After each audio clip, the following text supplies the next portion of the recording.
Muy buenas noches. En primer plano, no les tenemos ninguna sorpresa para empezar. Obvio, vamos a abordar el tema del destape. El destape del PRI, que ahora pone a José Antonio Meade en el centro del ritual, como le llamó Peña Nieto, el ritual del destape. Un ritual bastante viejo, por cierto, con algunas variantes. Pero en fin, vamos a poner sobre la mesa en primer término qué significa el que de los posibles candidatos que tenía el PRI sea José Antonio Meade el que ha sido designado. Yo creo que la liturgia siempre pues tiene elementos en donde se puede innovar, pero en este caso yo no veo cuáles son los elementos nuevos. O sea, realmente fue como los destapes. En estos días estuve en la FIL presentando el libro, la obra de Luis Espota, y de verdad parece calcada de un libro de Luis Espota, en lo que acabamos de ver en el día de hoy, sin ir más lejos. En la mañana renuncia José Antonio Meade a la Secretaría de Hacienda, a renglón seguido, como por casualidad, visita las 3 casas del priismo y yo, sorpresa, todos los priistas resulta que quieren mucho un candidato que ni siquiera es de su partido, ¿no? Es decir, en este caso funciona el aparato, digamos, de nominación casi cronométricamente. Por tanto, muchas sorpresas no hay. Quizá la única que me sorprende a mí es que un presidente como Peña Nieto pudo haber optado por alargar el destape todavía un poco más, porque con el destape termina su sexenio, para todo efecto práctico, y lo pudo hacer en el momento en el cual emiten o publican su convocatoria. Se supone que hasta el día 3 de diciembre podían inscribirse.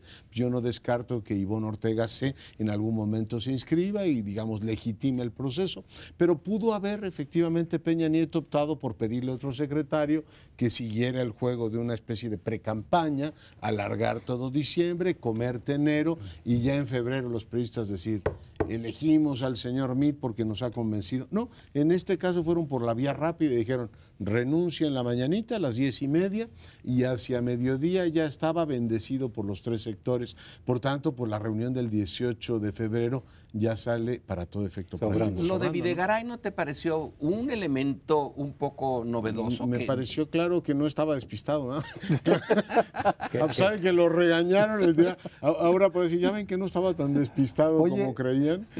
Crespo, perdón, Leonardo. Mucho me honras con Sí, por supuesto. Espero que haya sido por lo docto y lo coherente. No, es que acaba de dejarme un libro sobre el 2018 que espero que luego explique. Se pregunta si AMLO va a ser presidente, ya que estamos en ese tema. Sí hubo varias novedades, me refiero en el ritual. Primero, en el ritual tradicional, era alguien más el que anunciaba mi sector. Claro. Ha decidido después de profundas meditaciones que el tiempo ha llegado para decidir que fulano de tal es el mejor candidato.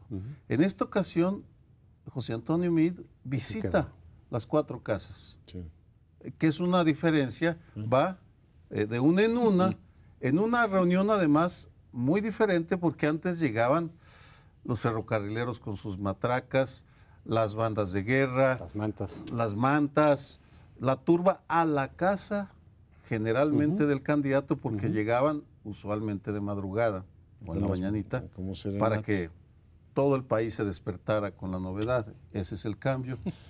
Dicho esto, no solo es el fin del sexenio de Enrique Peña Nieto, sino el reconocimiento tácito que el estilo de gobernar de Atlacomulco no funcionó. Es decir, fracasaron.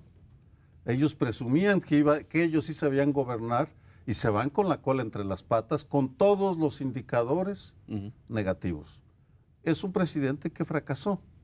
Y tan fracasó que en lugar de poner a alguien como él, Osorio Chong, integrante de la trilogía original de Humberto Moreira, la alianza original era Humberto Moreira, Osorio Chong y Peña Nieto. En lugar de eso, tiene que regresar en la historia, tiene que regresar al poder, al otro gran grupo de la política priista, al sector financiero, y se lo entrega a José Antonio Meade. Recordemos, Zedillo se fue en el 2000 y luego vinieron el farsante de Vicente Fox y dos políticos, bueno, sí fue un Sí, farsante. se lo pensó, se lo pensó. No sé si era apropiado, pero creo que es lo que mejor define. Y luego dos políticos profesionales, abogados ambos, uno del PAN y otro del PRI, ambos fracasaron por diferentes motivos y ahora regresamos al 2000 con un tecnócrata, se les decía antes, ahora un economista, pero tecnócrata al fin y al cabo. Ya habían muchas señales en el sentido que podría ser Meade y por eso mucha gente no estaba tan despistada efectivamente diciendo, pues es Meade si le están cambiando los estatutos internos para que pueda ser candidato pese a no ser un militante del partido. Pero lo que decía Curcio, pudo haber habido más tiempo, sí, pero se les cruzó lo del Banco de México. Y muchos decían, es que si ya pones al nuevo titular del Banco de México y no es Meade, pues ya vamos a saber, pero entonces ya le pierdes también el lucimiento del destape y todo eso. Entonces, bueno, tenía que más o menos coincidir y ahorrarte, no sé, 2, 3 semanas o algo por el estilo. La otra alternativa, en principio, que podía haber tenido el PRI era mandar a 3 o 4 a una contienda interna, como había hecho Zedillo en 99. Y que se decía, es que por eso perdió el PRI. No, el PRI de todas maneras ya tenía una tendencia de votación a la baja y por el contrario esa contienda interna le levantó en las encuestas al PRI porque fue el único proceso que tuvo contienda interna. Desde luego ya se sabía que iba a ser la Bastida, pero el proceso mismo, porque Fox fue candidato único y Cárdenas fue candidato único de sus partidos. Paradójicamente el único que tuvo una contienda interna, por lo menos formalmente, fue el PRI. Y había esa especulación también, decir, ¿qué tal si para llamar los reflectores, entonces hacen una contienda interna, aunque Peña ya sepa quién vaya a ser? Bueno, optaron por no hacerlo así. De cualquier manera, el cálculo, me parece a mí, cuando a mí me preguntaban quién sería el más competitivo del PRI, yo sí decía que era Meade, yo sí creo que era el más competitivo. Primero, para empezar, porque no es del PRI, justamente, es decir, viene con una carga que es el logo del PRI. Entonces, por lo menos que no tenga la militancia, eso hacia afuera, con los votantes de afuera. Hacia adentro lo que vimos hoy y seguiremos viendo, supongo, en algunos días, es para amarrar el voto priista, para darles por su lado, para que no se haya inconformidad, que se traduzca en... Pero quien más puede captar el voto de afuera, según yo, es Meade. Puede captar muchos panistas, muchos de los descontentos, es más, los calderonistas, los senadores ya dijeron, entre Meade y Anaya preferimos a Meade. Bueno, pues ahí hay una fuente de voto útil muy, muy grande. Y de otros sectores de clase media que vean en Meade a alguien más o menos sensato. Sí, yo también en la mañana cuando alguien me hizo la pregunta subrayé el hecho de que un partido que tiene millones de militantes, ¿no es así? Tiene varios millones, no sé, en algún momento dijeron que 5, eso fue hace tiempo. O 20, como el país ha 88. crecido, pues entonces debe de tener más millones. Que no tengan uno que puedan presentar como un priista, ellos tienen que aceptar que la mejor candidatura del PRI es un no priista. Eso encierra una cantidad implícita de culpas, de explicaciones. Miren, el que les vamos a poner ahora no es priista. En realidad no lo es, nunca ha sido. Fíjense que hasta fue panista, estuvo con los panistas, entonces ténganle confianza. Además, no tiene en su pasado, al menos que sepamos, problemas con la honestidad en el sentido más pedestre, no se ha robado nada. Que sepamos, no hay casas blancas ni en Malinalco, ni en Las Lomas, ni tiene relaciones con antiguos contratistas. Entonces, bueno, acéptenlo, está limpio en ese sentido. Y un partido que anuncia que su candidato tiene como gran ventaja el no ser de su partido, nos está diciendo muchas cosas. Yo creo y están muy claras. Sí reconozco que la liturgia ha innovado, ¿no? El concilio antes de la transición y el concilio post-transición. Pero en esencia vemos un ritual que ciertamente recuerda mucho otros tiempos políticos y yo me pregunto si estos se van a sostener. O sea, si efectivamente ese PRI que hoy, bueno, pues le puso guirnaldas a un candidato que no es de su partido va efectivamente a mantener la disciplina en los próximos meses, o harán como ha ocurrido en el caso de algunos procesos locales, esta huelga de brazos caídos de, bueno, pues ya nos dijeron de arriba que es este señor, pero en realidad no lo sentimos cerca. Esto lo iremos viendo conforme avanza el proceso, si realmente el PRI siente que José Antonio Meade, yo coincido contigo, es el que tiene mayor potencial de crecimiento, pero al mismo tiempo, a ver, hay un sector del priismo que dice, este señor no es de los nuestros, y además, pues yo he pagado cuotas todo este tiempo, y resulta que el que no paga cuotas se lleva la mayor parte. Hay otro asunto no menor que viene en la tradición priista, que es la confrontación entre políticos y tecnócratas. En este caso volvemos a un tecnócrata puro, o sea, José Antonio Meade brilló más en Hacienda que en Secretaría de Desarrollo Social. Cualquier político en la Secretaría de Desarrollo Social hubiese tenido un espacio mucho mayor para hacer política y ganarse el favor de la gente. Entonces resulta que su mejor, digamos, pista es la de Hacienda, y no estoy seguro que toda la base priista esté encantada con que un tecnócrata haga, digamos, las veces de su candidato. Todas cosas por la presión en las finanzas públicas, los recortes a los presupuestos. O sea, si Meade ha demostrado algo en sus dos apariciones como secretario de Hacienda, es que tiene muy claro que lo más importante para él es que las cuentas públicas y la macroeconomía estén al centavo. Se arriesgó a optar por el gasolinazo a finales del año pasado, así es que, pues no sé si para muchos periodistas sea una buena noticia decir, oigan, el que van a defender es un ortodoxo en materia macroeconómica, pero ya veremos. Hay una duda. ¿Importa lo que piensen los periodistas? Yo creo que sí. Te lo digo por lo siguiente. Si tomamos el Estado de México y Coahuila como indicador, van por una elección de Estado. Aquí lo hemos dicho desde el primer día, de hecho. El Estado de México demostró que les vale, la mezcla de les vale y haya sido como haya sido, se van con todo a avasallar, utilizando recursos públicos y aprovechándose de que ahora sí podemos decir que no iba a decir Santísima Trinidad, pero la puerquísima Trinidad de FEPADE, INE, TRIFE, están en manos del Estado. Coahuila lo ratifica, del gobierno, del PRI.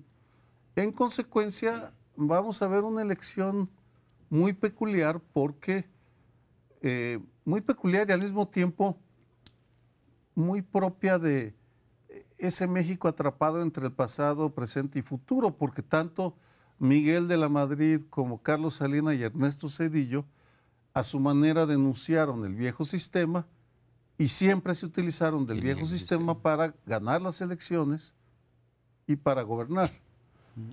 Lo pudieron hacer porque tenía muchas reservas el régimen en aquel tiempo.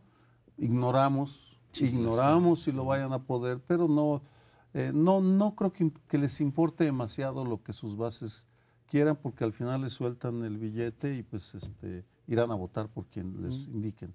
Sí, cuando en las encuestas, cuando se preguntaba por los precandidatos priistas, el que estaba siempre muy arriba era Osorio Chong.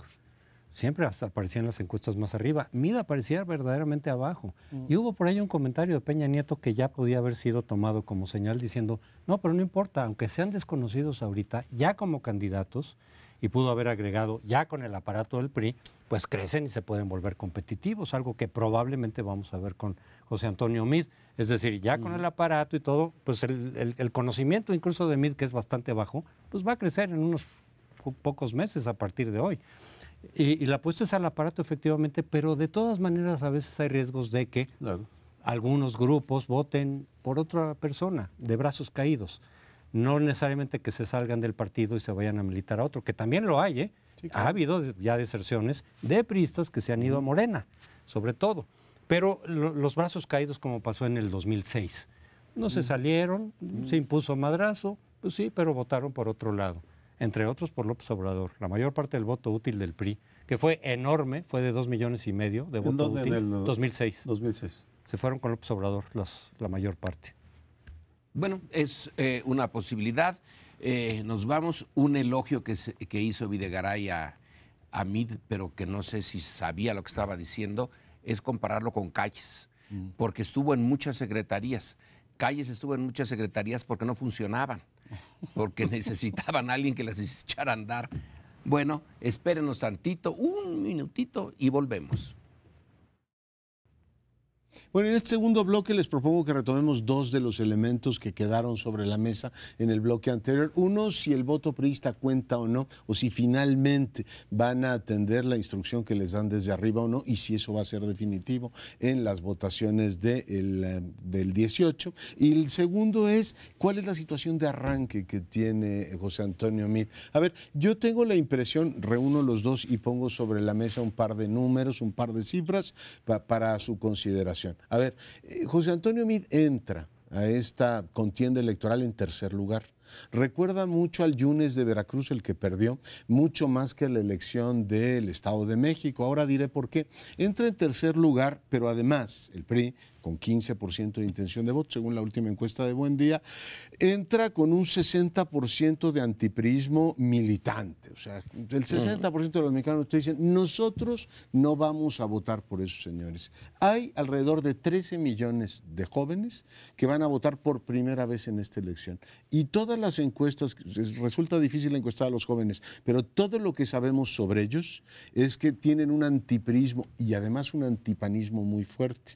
De hecho, en el 12 López Obrador ganó el corazón precisamente de los más jóvenes. Pero el último apunte o la última cifra que pongo sobre la mesa, cuando a la gente le preguntan, a ver, ¿cuál es el peor escenario para este país? Hay un 31% que dice que gane López Obrador, o sea, que el populismo, todas estas cosas que se dicen, un tercio dice, eso es lo peor que le puede pasar. Y ese tercio puede, como dijo Crespo, moverse de un voto propanista a apoyar a Meade. Finalmente existe esa posibilidad. Pero ¿saben cuál es el porcentaje en esa misma encuesta que dice que lo peor que le puede pasar a este país es que el PRI vuelva a ganar? 51%.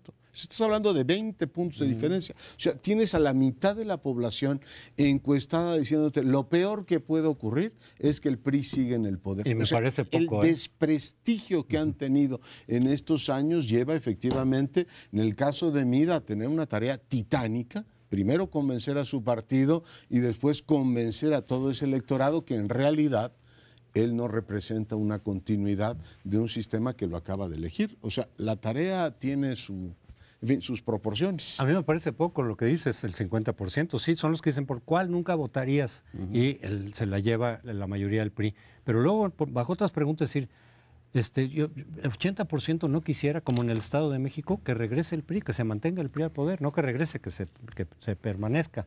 Es un porcentaje altísimo. Pero otra de las debilidades que señalaban de Meade, quienes decían no puede ser Meade, ¿por qué? Porque su personalidad no es política. Su personalidad no es de las plazas, no es para generar entusiasmos. Es más bien un funcionario, ¿no? Que habla en corto, en fin, que puede hablar con empresarios, que puede hablar pero no para jalar a las masas. Y eso, pues, en una elección que es una de las, digamos, debilidades de la democracia. Tú puedes tener a lo mejor un candidato que jale las masas y a lo mejor es pésimo gobernante. Ejemplos hay muchos. Y podría haber gente seria que pudiera ser un excelente gobernante, pero no jala las masas y entonces la gente no vota por él. Eso le podría pasar a Meade. Y muchos dicen, pero a mí me parece que de nuevo la apuesta fue, miren, la parte de las masas y todo, tenemos las del PRI, el aparato, corre dinero, etcétera. Y vamos a apostar más bien a empresarios, a gente que no le importe si destaca en las plazas o no, sino lo que te pueda representar. Panistas, clases medias que no quieren que gane López Obrador, decir, bueno, nos puede dar una cierta seguridad en términos políticos, económicos, perdón. Y eso baste para votar por él, no que te convenza de veras así a las masas. No sé, ese es el reto, pero a final de cuentas es una debilidad que puede tener Meade. En los debates, por ejemplo, también. ¿Cómo debate? ¿Cómo va a debatir? ¿Cómo se va a confrontar con López Obrador? A ver. Creo que en mucho depende del viejísimo dilema que enfrentan todos los gobernantes en regímenes como el mexicano, cómo poner distancia frente a quien lo nombró. Luis Echeverría, una de las primeras medidas que toma en Morelia es deslindarse de Gustavo Díaz Ordaz, de la mano dura de Tlatelolco, y pide un minuto de silencio por los estudiantes y los militares caídos en Tlatelolco. Luis Donaldo Colosio también se dice que su famoso discurso de marzo en el Monumento a la Revolución, de marzo del del 6 de marzo, ¿no? del 6 de marzo Sí. fue para poner distancia Del 94. del 94 frente a Carlos Salinas Así de es. Gortari. Aquí el dilema que tiene este tipo de elección es que él no es él. Él fue nombrado por alguien, fue puesto ahí por una persona a la cual debe proteger. Y pues es el mismo drama de Margarita Zavala, que no sabe cómo manejar el tema de la guerra que declaró su esposo, y entonces se enreda todo el tiempo porque no haya qué decir. Vamos a ver los primeros discursos de Meade, en donde nos daremos una idea de cómo maneja a su tutor, a su hacedor, a su hacedor, y con esa base podremos tal vez decir que tiene la capacidad de construirse un carisma asesinando simbólicamente, como Freud diría, a su padre, vamos. No lo sabemos. Es un poco tarde para conseguirse un carisma, ¿no? En la vida de una persona a estas alturas. ¿Lo tienes o no lo tienes? Ahora, lo del asesinato del padre, eso se me hace relativamente fácil. Creo que tiene la obligación de asesinarlo, no le va a quedar otra. Zedillo, que tampoco era la mar de carismático, etcétera, mete en la prisión de alta seguridad construida por Carlos Salinas de Gortari al hermano, ¿no? Y con eso rompe con Salinas de una manera más dura. El general Cárdenas era en buena medida hechura de Calles y le debe la presidencia en cierta medida a Calles, y no duda mucho. Claro. El momento ya en que tienes el poder tienes que lanzar, ahora más que antes, porque realmente la animadversión que se tiene contra el sexenio que está por terminar puede convertirse en una fuente de energía, de legitimidad, si se revierte, al menos en el discurso y a lo mejor en algunos actos. Yo no veo muy difícil. Es más, yo diría que es casi natural que venga este acto. No solamente que Peña Nieto ya pierda relevancia, sino que va a sufrir, aunque quiera y considere, imagine que poniendo a alguien muy cercano a Meade ya tiene asegurado por lo menos protección por los 6 años. Tú dices, Sergio, el hacedor. Yo creo que son 2 hacedores. Videgaray. Son Videgaray y, claro, y Peña Nieto. Y los 2 tienen sus talones de Aquiles. Ahora, ¿tendrá el equipo para hacerse de los suyos y no de los que lo hicieron? Va a estar, voy a usar un término que tú usas mucho, Sergio, va a estar fascinante ver cómo lo que pasa. Digo mucho fascinante. Sí. Pues qué fascinante. Lo que pasa es lo que comentas. Oye, yo creo que tiene varios dilemas, Meade. Uno de ellos es si arrancas en tercer lugar y el gobierno es tremendamente impopular y el PRI como opción es muy impopular, necesariamente tienes que tomar distancia. No sé cuándo ni cómo lo hará. Yo creo que es un candidato que tiene potencial, por lo que comentábamos hace un rato, es decir, sí tiene diálogo posible con el PAN. No sé si eso le ampute bases del panismo que siguen todavía muy dolidas, bases del prismo, perdón, que siguen muy dolidas con el PAN, y bueno, pues López Obrador le va a atizar todo lo que puede, diciendo, ahí está Suprián, mira, encarnado en José Antonio Meade, y eso en los próximos meses va a tener un gran impacto. Yo creo que es un candidato que ciertamente no ha mostrado de una gran, digamos, capacidad en los auditorios largos, ¿no? Los discursos de hoy eran más bien cautos, pero es un hombre técnicamente muy bien formado, y a la hora de debatir en el tú a tú, pues yo hace muchos años que no veo debatir a López Obrador con nadie, entonces no tengo el pulso de cómo está, pero bueno, claramente lo veo sentándose en un plató de televisión, dicen, yo soy el dedazo y usted que es autonombrado, y le podrá decir a Naya, oiga, ¿y usted qué proceso democrático siguió para estar aquí sentado?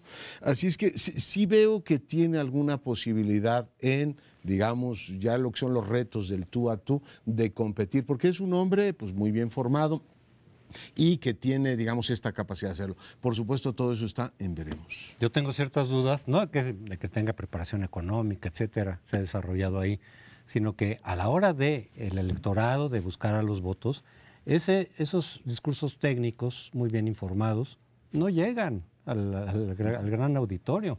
Las partes emotivas llegan, las partes de grandes frases así, contundentes, de descalificaciones, esas llegan al público.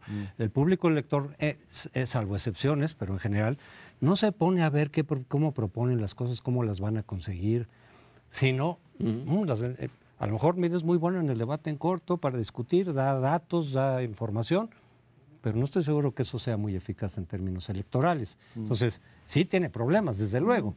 Y por eso creo que va a apelar a ciertos segmentos del electorado no priista, que junto con el voto duro del PRI, que sigue siendo el más amplio, le dé para sobrepasar los 30 o 32 puntos porcentuales que ha mantenido López Obrador en las encuestas. ¿Lo va a conseguir? ¿Quién sabe? Y a eso le van a agregar además el esquema del Estado de México. Tiene razón, esa es una de las incógnitas, porque en la campaña del 2012, Enrique Peña Nieto, si uno revisa los spots y los noticieros, tenía la capacidad de conectar con las bases, sobre todo con las mujeres. Había ahí un coqueteo muy abierto, muy explícito, que les encantaba a las compañeras o militantes o simpatizantes del PRI, fueran o no acarreadas. Era auténtica el fervor que despertaba Enrique Peña Nieto, así como lo despierta Andrés Manuel por otros motivos, porque él es el carisma histórico, el liderazgo que se ha ido construyendo 18 años o más de brega, es otro tipo de carisma. Pero sí, coincido, no sabemos si vaya a poderlo construir o se va a quedar desconectado. Y en una elección en la cual va a ser una mezcla de la Primera y la Segunda Guerra Mundial, en la cual se va a pelear en todos los frentes y con todos los recursos, pues vamos a tener que observarla. En ese sentido es un privilegio estar aquí cada semana, estar intercambiando ideas sobre lo que está pasando. Unos segundos nada más. Como el sistema político mexicano no es ni democrático ni es lo autoritario que era, es una mezcla, en realidad eso también va a contar mucho. Va a tener que comportarse como si fuera democrático en algunos momentos y va a usar todas las armas del antiguo sistema no democrático. ¿Cómo las va a combinar y qué le va a salir? Ya tendremos ocasión, por supuesto, de comentarlo aquí. Y otro tema interesante que también comentaremos en las próximas semanas es cómo se engarzan las elecciones locales con la presidencial. Y ahí veremos también pues, muchos movimientos dentro y fuera del PRI. Pero de eso platicaremos otro día. Vamos a una breve pausa, regresamos.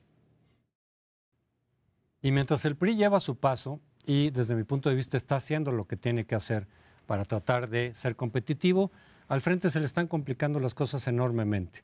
El frente se está cayendo. Incluso hay mayor duda ahora que antes de que pueda fructificar en lo que está buscando, una coalición PAN, PRD y Movimiento Ciudadano. ¿Por qué? Por diversas razones. El método no está muy claro, lo tienen que definir en las próximas semanas. Hay la sospecha bastante fundada, hay muchos elementos para pensar que Anaya a final de cuentas se va a imponer como una cuestión cupular. Aunque formalmente puedan tener un ejercicio democrático o de varios contendientes, quizá con debates, creo que lo van a intentar, pero si desde el método no está claro o no es aceptable para los demás precandidatos, entonces puede venir para abajo. Mancera ha dicho que si no le convence el método, se sale y se va por el PRD. Está también por ahí un rumor que está sonando de que Moreno Valle, quien también está exigiendo, digamos, que haya un proceso abierto, se podría ir con el PANAL. El PANAL no fue atendido por el Frente, el PANAL había dicho, oigan, pues yo puedo entrar al Frente. No le hicieron caso y ahora el PANAL dijo, pues ya no. Podría ir con Moreno Valle. Hay el rumor que no sería tampoco algo tan extraño porque ¿de dónde viene Moreno Valle? Del elvismo, del Bester Gordillo. Entonces no habría incompatibilidad en ese sentido. Y por otro lado, parece también que en Jalisco ya dijo Alfaro, la principal ficha del Movimiento Ciudadano, que pudo haber ayudado desde Jalisco al frente a nivel presidencial, dice, yo voy por mi lado, voy solo, no voy con los demás. se está cayendo. Tampoco hubo acuerdo en Morelos, por ejemplo, para apoyar al hijastro de Graco Ramírez. O sea, se está cayendo el frente. Y en esa medida sí puede lograr el PRI lo que ha estado buscando, que el frente se caiga precisamente para poder ocupar el segundo lugar, porque hay que recordar, el otro reto para mí es que está empezando en tercer lugar, el PRI tiene que remontar a llegar a segundo lugar para ser competitivo, apostando a que el frente, cuando caiga en tercer lugar, si eso ocurre, se desplome, como ha ocurrido en todas las elecciones presidenciales más o menos competidas que hemos tenido. Sí, el frente cae por sus propias contradicciones en el ámbito nacional y en el ámbito local. En el ámbito nacional, ya lo describías tú, Anaya pues no ha abierto todavía, a pesar de que se lo han pedido antes de que saliera Margarita Zavala del PAN. Dijo, oiga, aclare cuál va a ser el método de selección y sigue reteniendo la decisión. Y bueno, pues antes de diciembre, que vengan las precampañas, pues no saben cómo lo van a elegir. Yo no me imagino que realicen unas primarias ahora. Y ya citabas tú el caso de Mancera y de Moreno Valle. Lo segundo es lo local. O sea, en Jalisco, por ejemplo, Alfaro, que es un candidato sumamente competitivo, una de las piezas del frente es Movimiento Ciudadano, dice, a ver, nosotros no podemos ir enfrente, porque para sorpresa mía, digo sorpresa mía porque no sigo la política tapatía, ir con el PAN en la misma fórmula le quita votos a Alfaro. O sea, el antipanismo es tan fuerte en Jalisco por 18 años de gobiernos pésimos que resulta que dicen, oye, ¿sabes qué, compadre? Me encantaría ir contigo, pero pierdo votos. Por tanto, ya anunciaba este fin de semana que frente en Jalisco no. Aquí en la capital pues, se trajeron a Monreal de aquí a allá, de mire, vaya aquella ventanilla, y a ver si lo aceptan. Y finalmente Alejandra Barrales parece que ya se sentó efectivamente en su asiento. ¿Y qué es lo que va a hacer? Pues lo mismo que ha tenido el PRD en las dos últimas elecciones, en donde Morena les ha dado una severa felpa, en la constituyente y en la intermedia. ¿Y qué es lo que han sacado como propuesta? Pues la misma píldora que nos quisieron vender aquí en la capital para la Constitución, esto de una renta básica para todos los ciudadanos que se trajeron de Europa, y la mayor parte de los ciudadanos dicen, oiga, si en este país no hay ni para arreglar las banquetas, ¿de dónde saca que va a haber dinero para pagarnos una renta básica a todos? Digo, la gente está encantada de ver propuestas populistas, pero que tengan algún fundamento. Así es que sí, veo al frente con una vida sumamente complicada y por otro lado, como tú dices, pues un MID.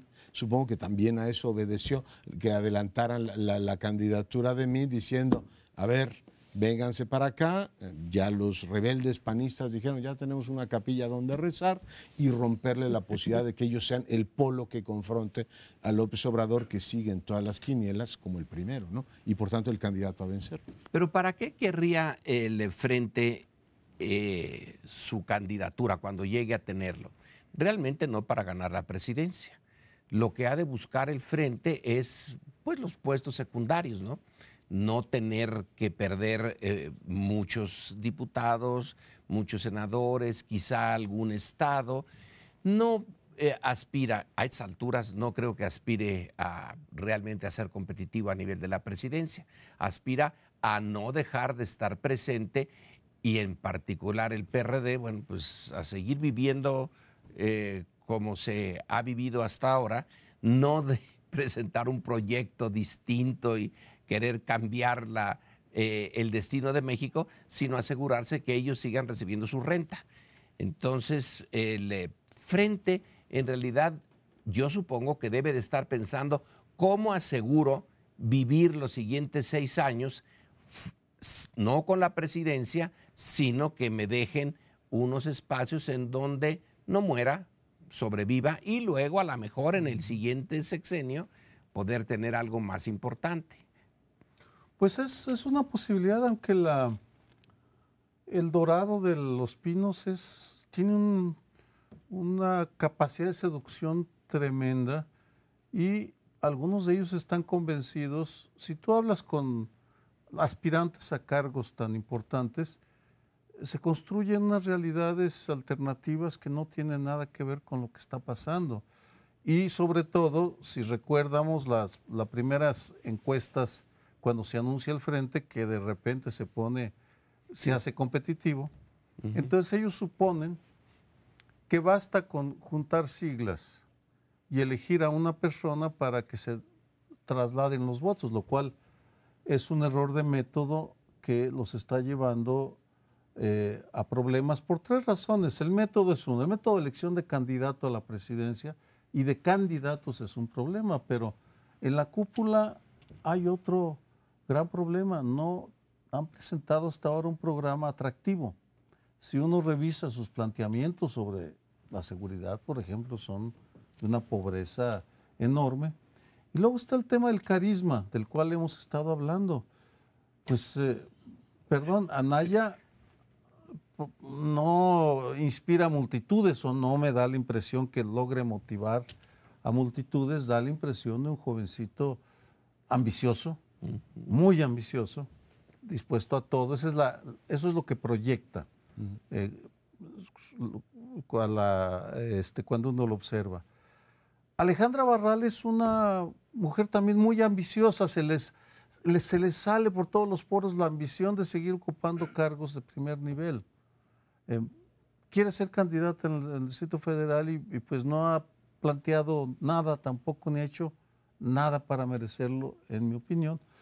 Dante, que es el más experimentado, él ya se colocó en el papel del administrador y garante de un partido, de una franquicia que le deja una capacidad no solo de vivir bien, sino de hacer política a su nivel. Y lo que hace, lo hace bien, digamos, hay que decirlo, pero él está jugando con ellos porque tiene las cartas de sus zonas de influencia muy bien consolidadas, Jalisco, Veracruz y algunos más. Entonces, mi pronóstico ya desde hace varias semanas es que es un frente que juró amor eterno ante un juez imaginario hasta que el candidato lo separe. ¿Matrimonio de kermés o qué? Un matrimonio de kermés. No sé, Lorenzo, no sé qué estén pensando ahorita los del frente, si ya están viendo las cosas que decir, esto ya se nos fue para abajo, vamos a tratar de rescatar lo que se pueda, pero en el origen sí estaban calculando que podían ganar perfectamente. E incluso desde las elecciones del año pasado, donde el PAN ganó muchos estados y le arrebató muchos al PRI, dijo, el PAN está de vuelta, sí podemos ir a ganar. Y a partir de ahí, justamente Anaya dijo, pues claro que esta es mi oportunidad. Yo puedo utilizar la presidencia del partido para ubicarme como candidato y ser competitivo, porque en todas las encuestas aparecía el Frente, más con Margarita que con Anaya, pero el PAN primero y después el Frente aparecía como competitivo y el PRI en tercer lugar. Entonces sí había la posibilidad real, e incluso el cálculo que hicieron es, pues con Movimiento Ciudadano y con el PRD sumados, podemos garantizar el triunfo. Sí era el objetivo.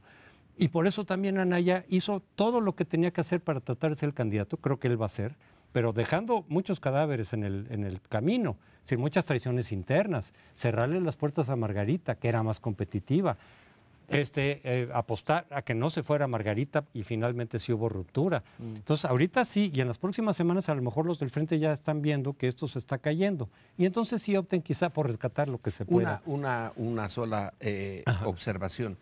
Cuando tú eres panista y aceptas ir con el PRD, ¿realmente estás aceptando la idea de que vas a ir a la presidencia y llevar al país por la vía panista, o estás en el oportunismo más evidente?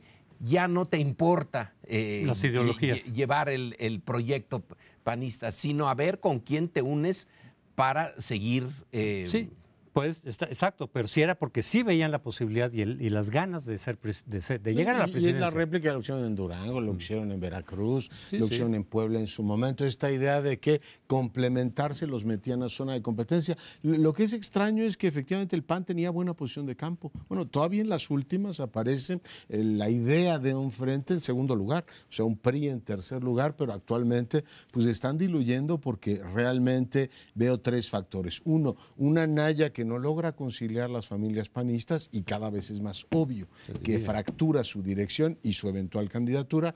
Podrá ser candidato, pero no entra a la zona de competencia. Y lo segundo es que el PRD se diluye ojos vista. O sea, realmente lo que está ocurriendo en Morelos, en Tabasco, en Michoacán, es un PRD que se está... Y el efecto López Obrador los está, por supuesto, acabando. Y Movimiento Ciudadano, era muy fuerte en Veracruz un tiempo, pero ahí le queda Jalisco. Y Jalisco acaba de decir, más vale solo que mal acompañado. Así es que sí veo muy malos tiempos para el frente, incluso para conservar posiciones que hoy tienen, empezando por la capital. Así es. Mira, breve, coincido. la implosión del PRD es un fenómeno aceleradísimo que va a tener, mientras el PAN puede llevarle votos a Mid, la implosión del PRD les va a llevar también votos a Morena y a Andrés Manuel. Estamos viendo reajustes en fuerzas impensables hace un año. Así es. Bueno, regresamos al último segmento. Decidimos que este programa le íbamos a dedicar a los candidatos y pues me voy a referir al que ya tiene mucho tiempo preparándose para ser candidato, Andrés Manuel López Obrador, que está sufriendo, esa es mi hipótesis que les propongo, una metamorfosis bien interesante y bien novedosa en relación a sus dos candidaturas previas. De repente está mostrando una astucia política que confieso yo no le conocía o no le había detectado. Es el mismo Andrés Manuel López Obrador de recorrer el país 15 veces ida y vuelta sin parar, visitando a las bases, tejiendo una base enorme en todo el país, pero al mismo tiempo logró acercarse a un grupo de empresarios a través de Alfonso Romo, notable. Presentaron un proyecto de gobierno razonablemente mesurado, muy mal detallado, con huecos aquí y allá, pero mesurado. Después anunció que en unos días va a presentar a los 16 integrantes de su gabinete, supongo que va a haber más, pero a 16, 8 mujeres y 8 hombres. Va a registrar su candidatura el 12 de diciembre, un día simbólico. Y tal vez estoy siendo demasiado suspicaz, pero me llama la atención que el día de hoy, el día del destape, suelta su primer tuit de la mañana, es un video muy bien hecho en donde su esposa Beatriz canta muy bien una melodía mientras él muestra su cara humana. Probablemente haya sido un accidente, pero bueno, alguien dice que en la política no hay accidentes. En todo caso, le metió ya una cuña a Mid el día del destape de Mid en redes sociales, sin él decir una palabra, que es lo interesante de ese video, solo observando amorosamente a la mujer, apapachándola, mientras ella canta muy bien. Tal vez estamos ante una nueva estrategia de López Obrador, en la cual obedece más a sus asesores, que sería la conclusión si lo comparamos con épocas anteriores, que hacía lo que le daba su gana. Ahora parece estar siguiendo un guión. Eso del guión será interesante ver hasta dónde puede seguir un nuevo guión, porque va a enfrentar algo más difícil de lo que enfrentó en el 2006, cuando la campaña negra, negativa de Calderón. Ahora han aparecido una buena cantidad de oficinas dedicadas a la guerra sucia. Gentes expertas que contratan millennials y que se van a dedicar las 24 horas del día a saturar eso donde hoy apareció el video. En el espacio cibernético van a hacer la guerra todavía más sucia que la que se le hizo en el 2006. Esa es mi predicción. Entonces necesita tener también asesores para algo que yo creo que no le sale naturalmente a él, pensar en esa nueva arena, claro, el ciberespacio, pero que es importantísimo porque ya en Estados Unidos se mostró lo que es capaz una guerra de falsedades, del fake news. Es ahora un elemento importante y ya están en México esas oficinas y cobran mucho, según leí en algún reportaje. Y hay algunas que se dedican a sembrar discordia. Yo no descarto que tengamos eso y en gran medida, pero diría que López Obrador es un experto en el manejo de redes. Desde que empezaron las redes hasta ahora, comunica prácticamente todo por Facebook, este video lo subió a Twitter, es un hombre que domina y su gente ha dominado las redes hasta el punto que saca un comentario crítico a López Obrador y te caen efectivamente en las redes un montón de partidarios. Es decir, yo creo que ese terreno lo conoce y lo conoce bien. Veo algunas novedades y algunas no. Por ejemplo, lo de Romo, pues me parece recordar que Romo estuvo con él desde el 2006 y ha venido efectivamente estando pues con estos empresarios jugando este papel como de cercanía, pero al mismo tiempo distancia, matizando algunas cosas. Hace algunos días Romo decía, bueno, lo del aeropuerto que hemos dicho que de entrada no habrá que ver una vez que sea electo presidente, valoraremos todo, igual que lo de los contratos de petróleo, etcétera. Es decir, matizando algunos asuntos. Lo que sí es muy nuevo es esto de la señora, que por cierto canta espléndidamente y lo hace, pues el video es de una calidad extraordinaria. ¿Qué papel va a jugar su mujer efectivamente en esta campaña? No lo sé, pero sí es ciertamente un elemento francamente innovador, porque lo que había demostrado López Obrador es que la campaña era él, la propuesta era él, el partido era él. Vamos, el 20 de noviembre se dio el lujo de decir, y además el candidato va a ser electo por encuesta, como si efectivamente alguien le creyera a estas alturas que una encuesta va a elegir al candidato de Morena.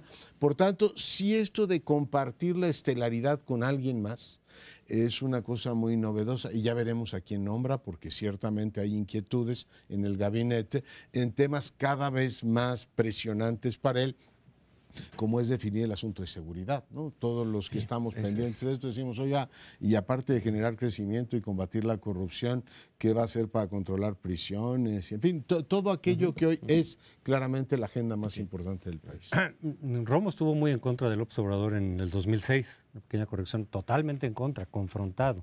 Era de la parte, digamos, de la mafia empresarial que estaba en contra. Sí, hasta después él mismo lo cuenta. Dice, ya me invitaron por un conocido mutuo, ya platiqué con él personalmente y ya vi que era otra cosa, ya desde el 2012, ya estaba ahí sí con él. Y entonces lo que estoy haciendo es decirles a mis compañeros y colegas empresarios, oigan, no es tan peligroso como dicen, es más sensato de lo que ustedes pueden creer y es parte de lo que he estado haciendo. Pero hay cosas curiosas, por ejemplo, Romo le encargó a su vez a alguien cercano a él de Monterrey, el programa económico que presentó la semana pasada. Y es un itamita, o sea, es del ITAM, un neoporfirista o algo así, como dice de los itamitas. Entonces, está acercando gente, digamos, con una posición más centrista, que sin embargo le respetaron básicamente lo que ha propuesto López Obrador desde años atrás. No hay un cambio muy importante, hasta donde yo he detectado, en lo que presentó el lunes pasado, de lo que había venido proponiendo en sus libros y demás. Algunos matices sí. Por ejemplo, uno que se destacó fue estos programas sociales que él ha dicho para los estudiantes, las becas, los estudiantes trabajando, etcétera, le pusieron en el nuevo documento solo dependiendo de los recursos que obtengamos. Pero no estaba eso así explicitado. Recursos que saldrán, 500,000 millones de pesos, de combatir a la corrupción. Como la corrupción se lleva mucho dinero, en la medida en que la combatimos, vamos a extraer ese dinero, a rescatar ese dinero, y ese es el que va a servir para los programas sociales, sin elevar impuestos, lo cual complica las cosas. Porque una cosa también interesante de López Obrador en sus propuestas, que aparece también en la de la semana pasada, es nuestra meta, nuestro modelo no es Venezuela, no es Cuba, no es Corea del Norte, ese es del PT, pero no de Morena, sino los países escandinavos. Los países escandinavos, dice Noruega, Escandinavia, etcétera. Y entonces estos personajes del ITAM, incluso cercanos a él, dicen, sí, pero es que allá hay muchos impuestos que le cobran a todo el mundo y se cobran 50, y aquí todo lo que se está proponiendo es sin elevar impuestos y presuntamente sin elevar deuda pública. Esa es una parte complicada. Tú mencionaste uno de los grandes enemigos de la democracia que está siendo ignorado, coincido contigo, los ejércitos de trolls, los profesionales del odio, de la mentira, de la falsedad, de la agresividad. Y en ese sentido, puedo decirlo abiertamente, uno de los grandes problemas del gremio de periodistas y defensores amenazados es la difamación por redes sociales, frente a la cual la PGR no actúa. Está empezando a actuar, pero no actúa, deja que corra, pese a que la Policía Federal tiene una unidad cibernética muy sofisticada, lo mismo la Policía Judicial del Distrito Federal, prefieren hacerse a un lado en ese sentido. En este terreno, ahí es donde vamos a ver la triste realidad de que tenemos árbitros electorales controlados por el gobierno, porque no le han dedicado la suficiente atención, no a la fiscalización, sino a la utilización del dinero, y tampoco se han preocupado. Y esto corresponde al INE y a la FEPADE a investigar el uso de la realidad alternativa, de los fake news, en las campañas electorales. Y me da la impresión que veremos que ahí hay carta blanca. Entonces, el dilema para todos los candidatos, Mid, Anaya, López Obrador, es no solo cómo lo van a contrarrestar, sino si van a recurrir ellos, como tú sugerías. Cuando uno critica a López Obrador y se te lanzan encima, ¿es espontáneo o es deliberado y orquestado? No lo sabemos porque es un área que desafortunadamente no está siendo investigada. Está siendo investigada por algunos periodistas de investigación, y lo que señalan es, en primer lugar, que cobran mucho, millones, o luego lo dan de gratis, esos fake news, con la condición de que cuando se llegue al gobierno les den contratos. Es un área gris llena de corrupción. Pues supongo que regresaremos a este y otros temas porque estamos ante una campaña igual e inédita en relación al pasado. Ha sido un placer estar con ustedes. Hasta la próxima semana. Buenas noches.